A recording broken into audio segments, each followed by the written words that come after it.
Hello, hello, hello. Sundry Sports for Friday, July 31st, was very much delayed, but we are getting to it. Beginning with Cowboys Wire. Cowboys News.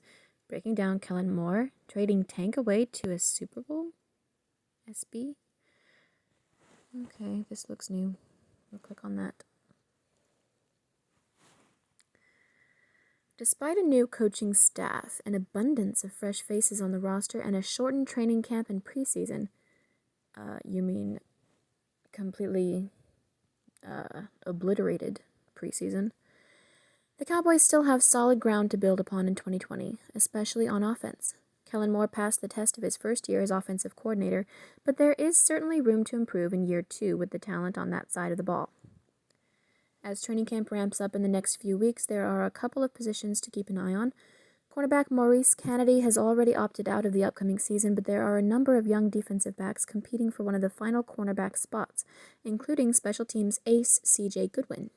We all know the Cowboys lost perennial Pro Bowl center Travis Frederick, but the options to fill the void in the middle of the line are intriguing. Plus, check out an UDFA, undrafted free agent, that has flown under the radar but has a chance to make the roster in his first season. Perception versus reality. The 2019 Cowboys, featuring the people versus Kellen Moore. For 3 weeks last year, first-time offensive coordinator Kellen Moore could do no wrong. His offense lit teams up to the tune of 32 points per game. From then, things normalized a bit as the team struggled to keep that high-octane pace. Bob Sturm dives into the offense that was in 2019. Name to know. Door opens now for C.J. Goodwin. With Cowboys cornerback Maurice Kennedy opting out of the 2020 season, C.J. Goodwin's path to a roster spot got a little easier. Cowboys writer Nick Eatman gives more insight into the potential special teams impact player. Tweet from NFL. Dak Dimes. Happy 27th birthday, Dak Prescott. He's a year younger than me. He has to spin out of the sack. 2 of them. Throws to the sideline. Bryant with a dive. Prescott gonna let it fly. He's got Elliott. And he's got it. Prescott stumbles. Stays afloat. Looks downfield. Fires deep downfield. And Prescott throws. Cooper makes the play. Let's go! First play from scrimmage. Touchdown. Marcus Golden in pursuit of Prescott. Deep throw to the end zone. Caught. Touchdown. Bryce Butler. Buffet. Gallup. What a throw.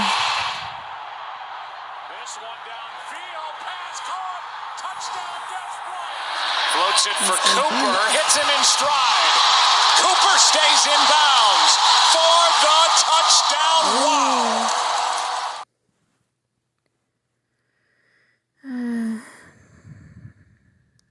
Trayvon Diggs, Cowboys Nation. Okay. From Dak to Jerry, the 10 biggest Cowboys storylines entering training camp. The Cowboys roster isn't perfect, but it's certainly strong. Still, there are questions lingering that can only be answered on the field. Starting positions are assuredly up for grabs, and with the preseason canceled, new head coach Mike McCarthy has his work cut out for him. This is super inconvenient. Couldn't even leave us just one fucking preseason game. Film room. How Ezekiel Elliott and the Cowboys' run game stacks up versus other NFC East rushing attacks. This article doesn't have some sort of twist ending, so it's easy to guess where the Cowboys rank among their divisional opponents when it comes to the ground game. I'm guessing pretty well. Tweet from John Machota. Ezekiel Elliott is number 24 on NFL Top 100. Adrian Peterson. Quote, if you had to design a perfect running back, it would be Ezekiel. Damn. Landon Collins. Quote, I ain't gonna lie to you, that's the only running back I don't like meeting in the hole. He's a solid rock. Damn. Okay. Top running back. They don't want it. We run that right down their throat. That's hard to tackle. Zeke.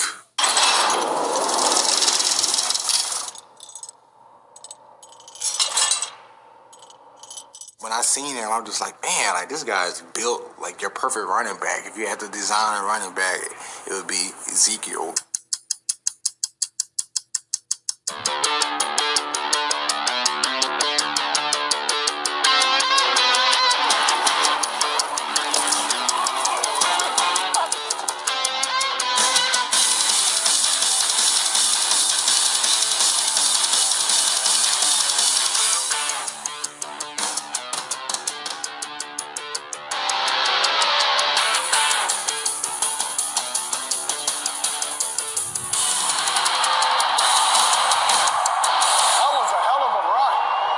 I ain't gonna lie to you, bro. That's the only running back I don't like meeting in the hole. Is a solid rock. I'm gonna tackle him for sure, but I ain't trying to hit him up high. 25 touches a game, so you gotta tackle him 25 times. Does that wear on you by the end of the game? Yeah, it does. Because he runs behind his pass, and I love that about running backs that run behind his pass to make it tougher for guys to hit him. You have to hit a back that's gonna keep on coming and keep on coming and keep on coming. Elliott plowing, goal line, touchdown! You really have to stop his momentum, and it's so hard to do. He might seem like he only got 1 yard. He pushed it to forward. Super good at that. He seems like he gets 4 yards every carry, no matter who's in his face, no matter what kind of hole he has to run through. I mean, that guy's always falling forward.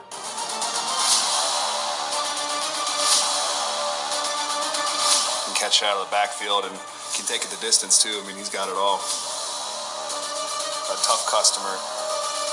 Anything you can say about a good running back, man, you can say about Zeke. What people don't really realize about him is his blocking skills. The best blocking running back in the league. Ezekiel Elliott dishes out and appreciates good blocks. Yep. Who takes over for Travis Frederick? One of the Cowboys' biggest positional question marks is at the center position. Will Joe Looney fill in smoothly like he did in 2018? Or will one of the talented youngsters, Connor McGovern and Tyler, every time, Biadasz, step up and seize their opportunity? The player cited as the best rookie undrafted free agent on the Cowboys roster.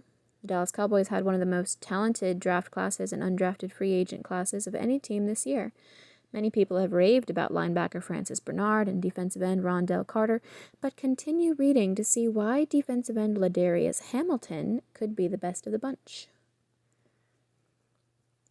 Tweet from Dallas Cowboys. The official 2020 DC Star Magazine training camp preview is here. One trade each NFL team should offer before the 2020 season starts. The Cowboys need defensive end DeMarcus Lawrence as much as they need any defender on the roster. So why would anyone suggest trying to trade the star edge rusher? Christopher Knox of Bleacher Report suggests just that.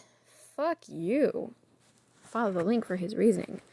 Do you agree? I seriously doubt that I would. Mailbag. How does COVID affect the draft? In the latest edition of Mailbag, Cowboys staff writers Rob Phillips and David Hellman examine how opt-outs may impact draft position and how the shortened preseason could help. Shortened preseason. It's not shortened, it's erased. Could help some players and hurt others. Tweet from John Machota. Cowboys rookie center Tyler Biadasz said players have been wearing monitors to remind them to keep their distance in the practice facility. A flashing red light goes off if they're too close. God, that's depressing. Monitors that Cowboys players are wearing around the practice facility that alerts them if they're too close to another player. That's all there. Cowboys news, COVID opt-outs, roster dropouts, pumped but willing. Yeah, I read that yesterday. Francis Bernard has chance to go from undrafted free agent to Cowboys linebacker rotation. The linebacker position for the Dallas Cowboys is stacked. You can say that again. Not only do they have the top-end talent to compete with anyone in the league, but blah, blah, blah. COVID-19 tracker. Players on Cowboys' 2020 schedule who opt out or test positive. The NFL is facing quite the unprecedented year. Protocols have been set in place to launch a safe and effective training camp. However, no matter how hard you try, blah, blah, blah.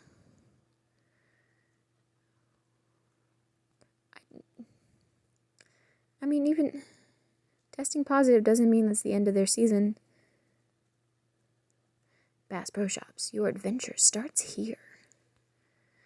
More headlines. 2021 mock draft. A tight end, quarterback, and safety walk into a Cowboys bar. Why the fuck are they doing a mock draft for next year already? I swear. These sports writers. Dak Prescott lands all over map in quarterback rankings heading into 2020. Under pressure. Cowboys Prescott and Dalton born in it, molded by it. Okay. Joe Thomas returned to Cowboys, but will his role expand in 2020?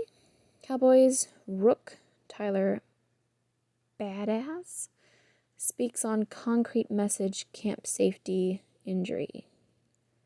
2020 roster, Cowboys trim running back defensive tackle positions ahead of COVID deadline. Next up, ESPN Daily. Good morning. Are you not entertained? NBA basketball came back last night, and I gotta tell ya, it was not bad. Not bad at all. Here's your ESPN Daily. Listen up. Why the NHL restart can work. Hint. Canada? Does that say hint? Lace up your skates and throw on your sweaters, hockey fans. Well, at home anyway. This weekend kicks off the league's return to play, beginning with round robins for the top 4 seeds in each conference and qualifying rounds for the remaining teams, as Edmonton and Toronto play host to the Western and Eastern Conference bubbles. On today's episode of the ESPN Daily Podcast, ESPN NHL insider Greg Wyshynski gives us the lowdown on how the playoffs will work, what hockey will look, sound, and feel like without fans, and why the league chose Canada. Wyshynski also shares who he thinks will take home the Stanley Cup. Things to care about. The NBA's bold bubble experiment. The NBA returned last night and it was magical. See what I did there with the Disney plug? I'll be here all week. Despite the relatively quiet confines of the ESPN wide world of sports complex, the Lakers and Clippers delivered all the intensity of a Staples Center showdown. The aesthetic was more NBA Summer League than a big game production. Players including Carmelo Anthony, Damian Lillard, and CP3 sat near midcourt to take in the action, and a Chris Bosh cutout was among the virtual fans in the stands. But it worked. There was something pure about the grown man AAA vibe. Or is it AA? Sure, there was rust.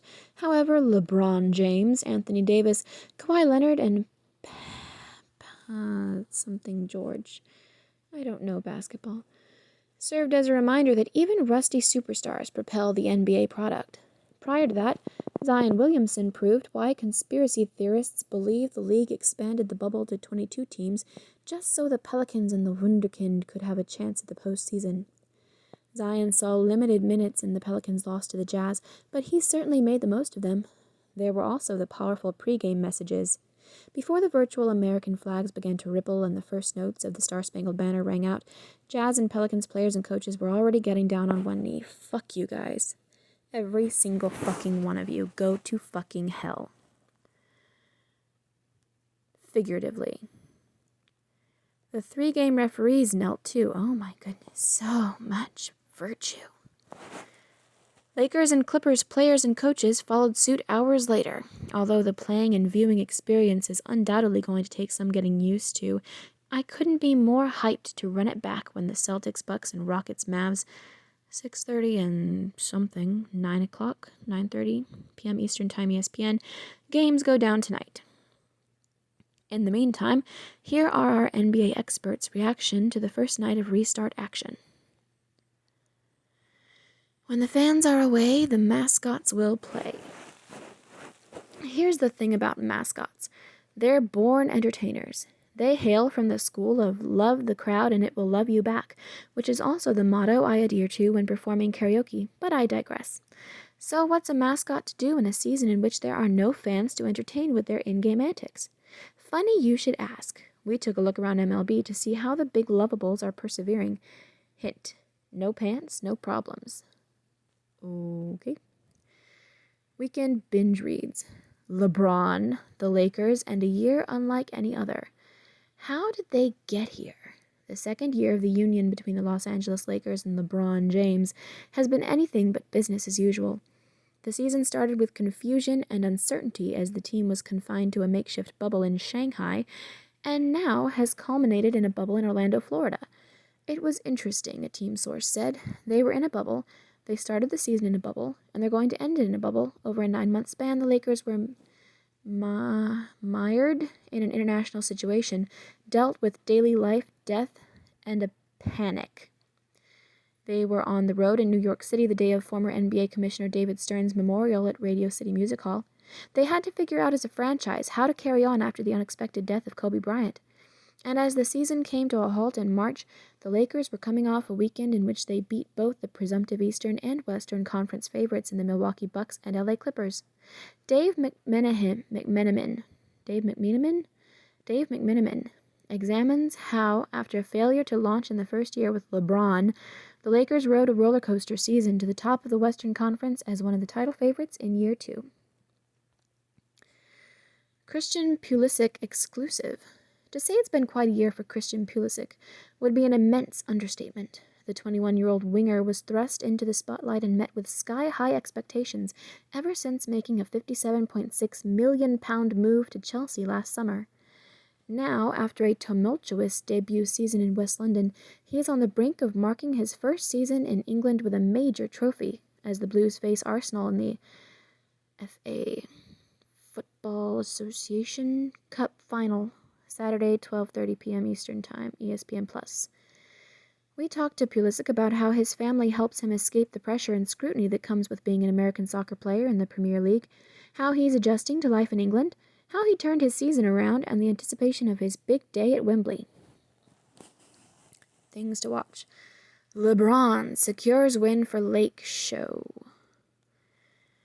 Lakers number 1 in the West confirmed. As previously mentioned, the NBA returned last night with a doubleheader that included a thrilling preview of the Western Conference Finals, the latest installment of the Battle for LA. In the end, LeBron James came through with the game-winning bucket and shut down defense on Kawhi Leonard and Paul George. Have we mentioned LeBron is in his 17th season? Smell you later, Father Time. Classy. Overheard. Guessing is harder than knowing. Dodgers announcer Oral Hershiser after Jose Altuve struck out. Remember when? On this date in 2018, the natitude was palpable. The Mets set the wrong kind of record in a 25-0 loss to the Nationals, the worst defeat in franchise history. Perhaps not coincidentally, it was also a record for runs scored for Washington. Okay. What's on this weekend? Friday, that doesn't matter anymore. Saturday, FA Cup Final. Arsenal versus Chelsea. Miami Heat versus Denver Nuggets. PGA Tour. Utah Jazz versus Oklahoma City Thunder. New Orleans Pelicans versus LA Clippers. UFC Fight Night. Brunson versus Shabazian. MLS is back tournament quarterfinal. Los Angeles Lakers versus Toronto Raptors. Sunday. F1 British Grand Prix. Formula 1. Phoenix Mercury versus New York Liberty. That would be WNBA, I believe. PGA Tour, blah, blah, blah. Portland Trailblazers versus Boston Celtics. Dallas Wings versus Las Vegas Aces. Boston Red Sox versus New York Yankees. Milwaukee Bucks versus Houston Rockets. Until next time, remember, next time I see you all, figuratively speaking, of course, it will be August. While I could point out that summer is about to be over before it even started, instead I choose to focus on the fact that most of 2020 is behind us. It's called perspective. Look it up. This has been your ESPN Daily for Friday, July 31st, 2020. And at first it sounds good that the year is more than halfway over. And yet I fear that next year is going to be just as shitty if this crap really keeps continuing like it is.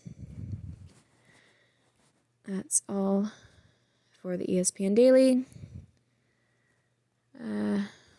Yahoo Sports Read and React. MLB whips up new rule on the fly for handling upcoming doubleheaders. SEC will play 10-game schedule starting September 26th.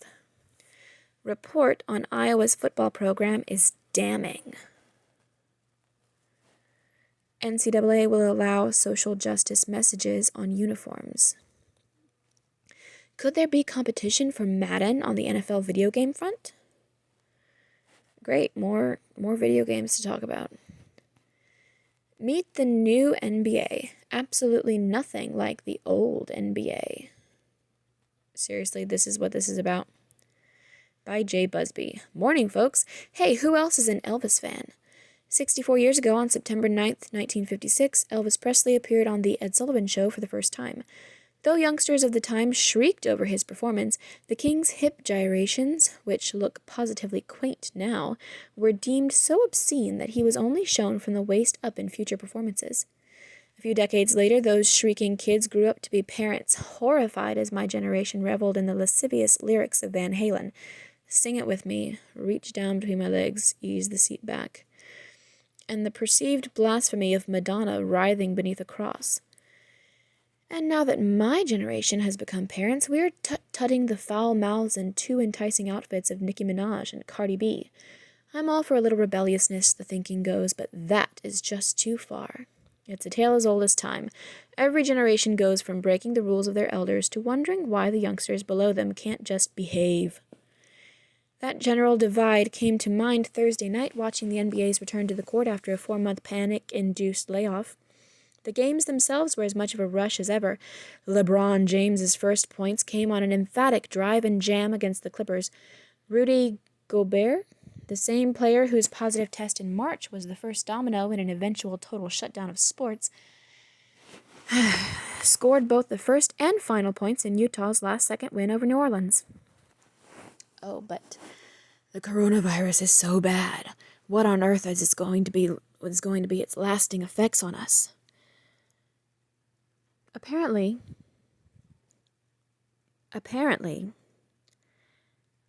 people are gonna be fine. But everything around the court, even on it, was different, and not just because the stands were simply screens of zoomed-in fans. The NBA has committed fully to the social justice movement, from painting Black Lives Matter on the court to allowing players to put slogans, equality, say their names, justice now, and more, on the back of their jerseys. All 4 teams that played Thursday night knelt in unison during the national anthem, a sight that's still a bit of a surprise given how much heat Colin Kaepernick drew for doing the same thing less than 4 years ago, because it is divisive. You don't have to put the country, the flag, the anthem at odds with the little thing that you're protesting, which is supposed to be police brutality, which doesn't actually happen very often. You don't have to put those things at odds, but that is exactly what you are doing with this type of a protest. Douglas. What was his fucking name? The dude whose statue they tore down. Frederick Douglass. Frederick Douglass had it right. Not to mention Martin Luther King. He was pretty patriotic, I believe. Anyway, Frederick Douglass, in his one of his most famous speeches, said, basically, I don't know the exact words, but he said that we have to live up to the words in the Declaration of Independence, that all men are created equal. He didn't put his cause at odds with the country. He didn't talk about how racist the Declaration of Independence is, because it's not. Our country was founded on that document which says all men are created equal. All he did was point out that that's what it says, and that's how the country should be. And you fuckers are doing this all wrong. Not to mention, there really is not inequality right now, okay? Some people treat other people differently than they treat some other people. But that's a personal thing. That's something that you can't keep making laws about unless it's in a job setting or whatever. But there are no laws. There are no rules that exclude black people from white people things. As a matter of fact, you're going in the opposite direction, trying to make laws that are just for black people and not for white people. That's how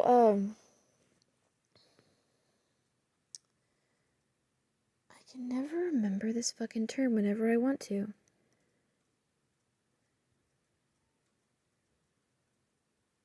Affirmative action is discrimination. We're going in the wrong direction. Everything was fine.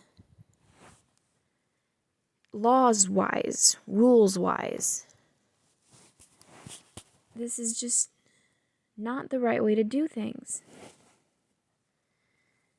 The overarching message, the NBA is now firmly in the social justice advocacy business, was quite literally inescapable. I hope they lose so much money. This isn't the NBA of Magic Johnson, Michael Jordan, or even Kobe Bryant. All black guys. Very, very rich. Black men who got very, very rich in this terrible, oppressive system of ours. Fucking morons. This is a whole new NBA, one pushing boundaries far beyond previous generations' imaginations. There's peril here for the NBA. A sizable number of fans just want to watch sports and don't want social justice messaging visible in every shot. Damn fucking straight. These stick-to-sports fans may get slagged off as privileged or worse, but it's not wrong to tune into a basketball game and want to just see, a basketball game. Thank you. That is the most reasonable thing a Yahoo writer has ever written. Many of the fans who are in favor of the NBA's newly activist stance might not be so excited to sit through, say, their bartender espousing the virtues of the Second Amendment, but it's the same philosophical principle. Plus, when you shine a spotlight on others' inequality, you've got to expect a spotlight. There is no fucking inequality, you fucking dumb fuck. You've got to expect a spotlight will be shown back on yours. And the NBA has a glaring china-shaped hole in its flank. Wow. Good for you, Yahoo Sports writer. How can the league reconcile fighting against human rights violations at home while doing business? Just for the record, there are no human rights violations here. While doing business in a nation with a deeply troubling human rights record? The answer to that question will determine just how seriously many in America will take the NBA's social justice stance.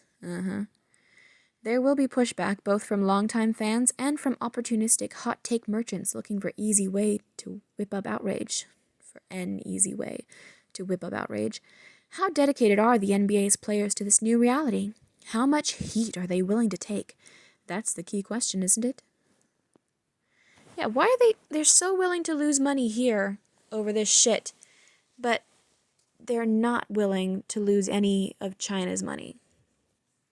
Do they really make that much more in China than they do here? I wanted to continue, Clippers coach Doc Rivers told TNT during a timeout. I want us to vote. I want us to get involved and stay involved. Okay, yes, vote. Do your civic duty. What we're doing for our social issues, we have to keep doing it. The NBA is not just a sport anymore, not just a lifestyle, it's an entire worldview. You can still enjoy the game, but you can't get it without a heavy dose of social justice messaging anymore. We can appreciate that, we can support it, or we can rage against it, but we're not getting rid of it. We're in a new world now. That was kind of a lame ending. Game plan. Schwab. Why Lamar Jackson is the NFL's #1 player. Yes, #1. I'm not opposed to that. Thamel. Will delayed college football season lead to star exodus? Interesting question. Bushnell. How to untangle the NBA's China human rights problem. They don't seem willing to untangle it. That's a good picture. That's funny. Yep. LeBron for the win. If at first you don't succeed, try again. Which is what LeBron James did with under 13 seconds to go to beat the Clippers. Side note, how nice is it to have sports highlights here again? Well, I don't really give a fuck about basketball, especially now. So, I don't care. It's not nice. Give me football. Give me the football the right way. That's it for Sundry Sports. As sporty as it can possibly get right now, I suppose. Not really, because it's not just sports anymore. It's so depressing. Thank you and good night.